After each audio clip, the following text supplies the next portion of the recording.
Mr. Yip Hon Wing. Question 11, ma'am.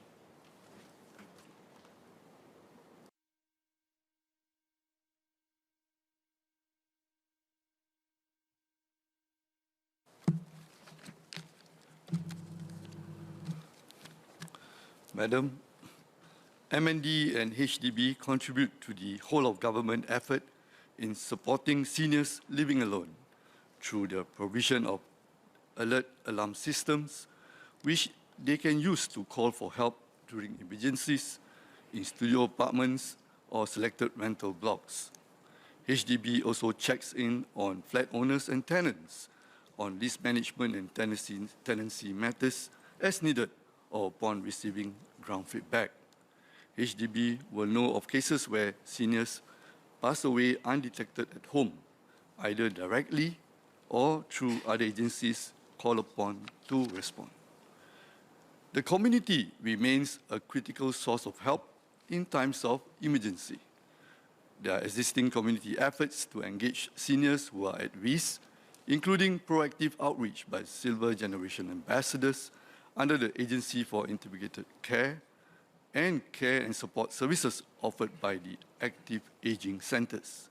For seniors who are not open to community engagements, community partners continue to use different ways to build trust and rapport over and above their check-ins and visits. We will work with these agencies to consider the idea raised by the member as we work to enhance community support for seniors. Mr. Yip Hon Wing. Thank you, Madam Deputy Speaker. I have one SQ for MOS.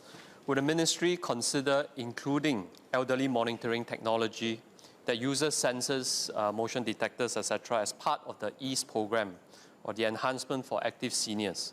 This is to encourage and incentivize seniors and their family members to adopt such systems and prevent seniors living alone from passing on undetected. Thank you.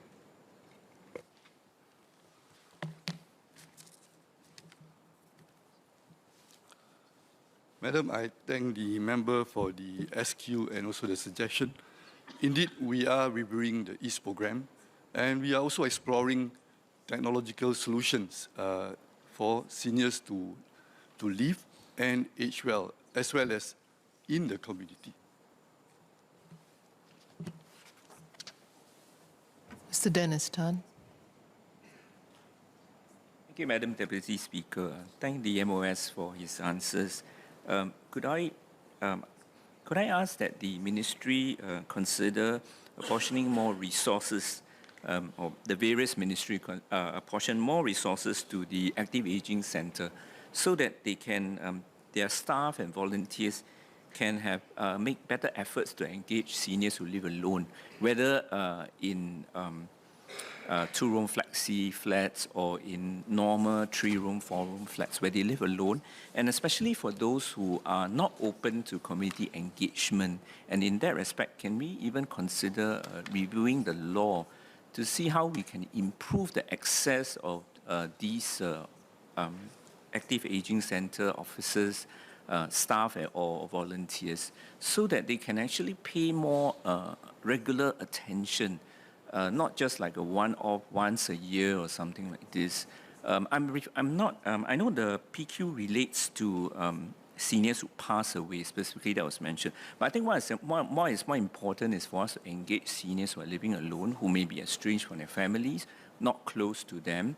And actually, before they go start to decline physically, mentally, or if they are suffering from diseases, to even reach out to them and make sure that they can be taken care of, and if necessary, to even arrange for alternative care before the inevitable will come.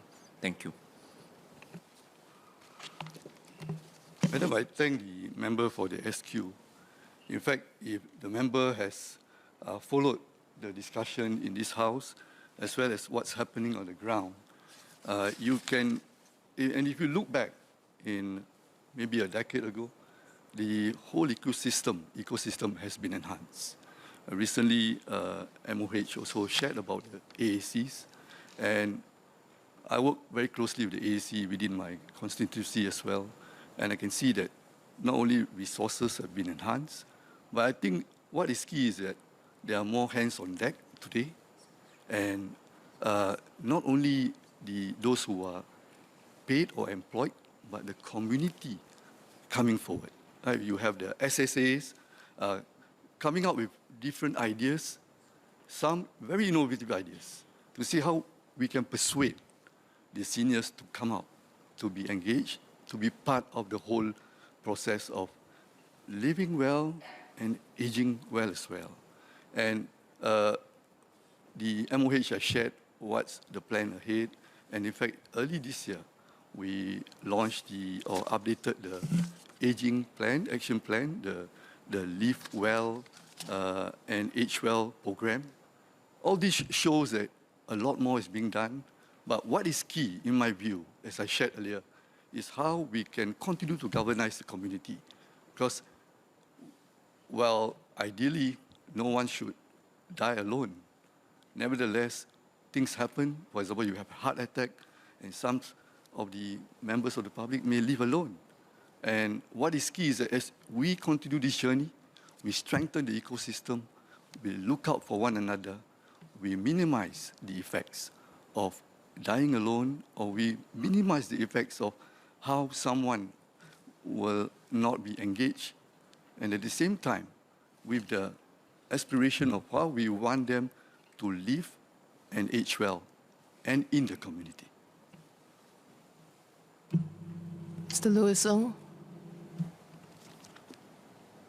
Thank you, ma'am. Could I just follow up on Member Yip Hon Wing's point and ask whether MND can work closely with the Red Cross, who already have a Home Plus program. I think it stands for the Home Monitoring and Elder Care, which is about placing motion sensors in the house of seniors, and when they detect any unusual movements, patterns, then the Red Cross call center is notified.